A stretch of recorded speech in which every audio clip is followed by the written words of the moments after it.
अगर मैं आपसे पूछूं भारत की आज़ादी की पहली लड़ाई कब शुरू हुई थी, ज्यादातर लोग कहेंगे 1857। मंगल पांडे और कई वीर क्रांतिकारियों ने अंग्रेजी हुकूमत के खिलाफ विद्रोह किया था। लेकिन इतिहास की किताबों से बाहर एक ऐसी सच्चाई भी है जिसे बहुत कम लोग जानते हैं। 1857 से लगभग 70-80 साल पहले ही भारत के घने जंगलों में एक आदिवासी वीर अंग्रेजों की सत्ता को चुनौती दे चुका था। उस वीर ने अपने तीर धनुष के दम पर अंग्रेजी हुकूमत की नींव हिला दी थी। उस वीर का नाम था बाबा तिलका मांझी। यह कहानी है एक साधारण आदिवासी युवक की जो अपने लोगों के जल, जंगल और जमीन की रक्षा के लिए अंग्रेजों के खिलाफ एक महान विद्रोह का नेतृत्व करता है। 11 फरवरी 1750 बिहार के सुल्तानगंज के पास एक छोटा सा गांव तिलकपुर। यहीं एक संथाल परिवार में जन्म हुआ उस वीर बालक का जो आगे चलकर अंग्रेजी हुकूमत के लिए सबसे बड़ा खतरा बन गया। बचपन से ही तिलका मांझी बहुत साहसी और निडर थे। उन्हें अपने जंगलों से बहुत प्यार था। उनके लिए जंगल सिर्फ जमीन नहीं था बल्कि उनका घर, उनकी पहचान और उनके पूर्वजों की धरोहर था। लेकिन धीरे धीरे अंग्रेजों ने आदिवासियों के जंगलों पर कब्जा करना शुरू कर दिया। उन पर भारी कर लगाए गए, उनकी जमीन छीनी जाने लगी और उनके अधिकारों को कुचल दिया गया। गांव के गरीब लोग अत्याचार सहने के लिए मजबूर हो गए। यह सब देखकर तिलका मांझी के दिल में एक आग जल उठी। यह आग थी स्वाभिमान की, न्याय की और आजादी की। उन्होंने तय कर लिया कि अब अन्याय के सामने चुप नहीं बैठना है। वे आसपास के गांवों में जाने लगे और आदिवासी समाज को एकजुट करने लगे।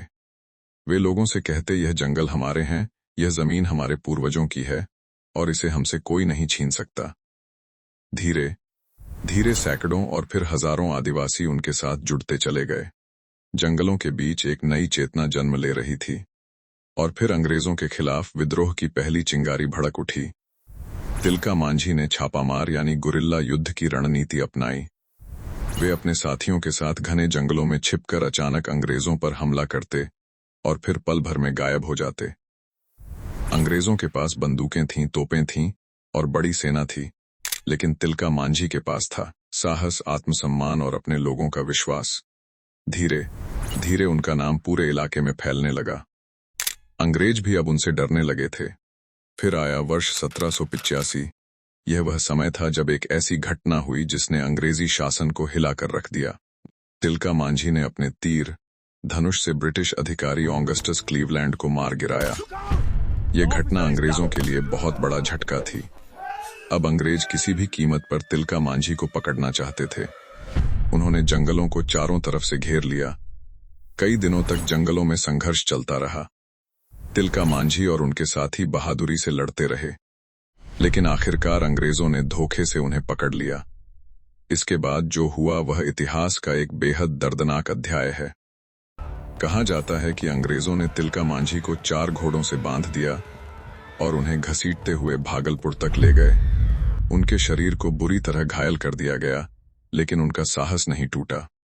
उनकी आंखों में डर नहीं था, बल्कि अपने लोगों के लिए गर्व और स्वाभिमान था।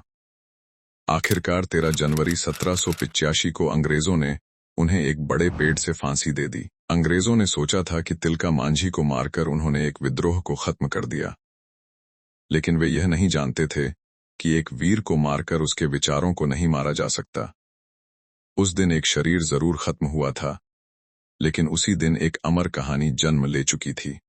आज भी जब इतिहास के पन्ने पलटे जाते हैं तो जंगलों की धरती से एक आवाज गूंजती है। यह आवाज है स्वाभिमान की, यह आवाज है संघर्ष की, यह आवाज है बाबा तिलका मांझी की। भारत की आजादी की लड़ाई में उनका बलिदान हमेशा अमर रहेगा। बाबा तिलका मांझी अमर रहें। अगर आपको बाबा तिलका मांझी जैसे महान आदिवासी वीरों की यह सच्ची कहानी पसंद आई हो तो इस वीडियो को जरूर लाइक करें और अपने सभी आदिवासी भाइयों और बहनों तक शेयर करें, ताकि हमारे समाज के वीरों की सच्ची कहानी हर घर तक पहुंच सके। और अगर आप ऐसे ही आदिवासी क्रांतिकारियों और इतिहास में दबाई गई सच्ची कहानियों को जानना चाहते हैं तो इस चैनल को सब्सक्राइब जरूर करें, क्योंकि इस चैनल पर हम आपको ऐसे ही महान क्रांतिकारियों और छिपे हुए इतिहास की सच्ची जानकारी देते रहेंगे। जय आदिवासी, जय जोहार।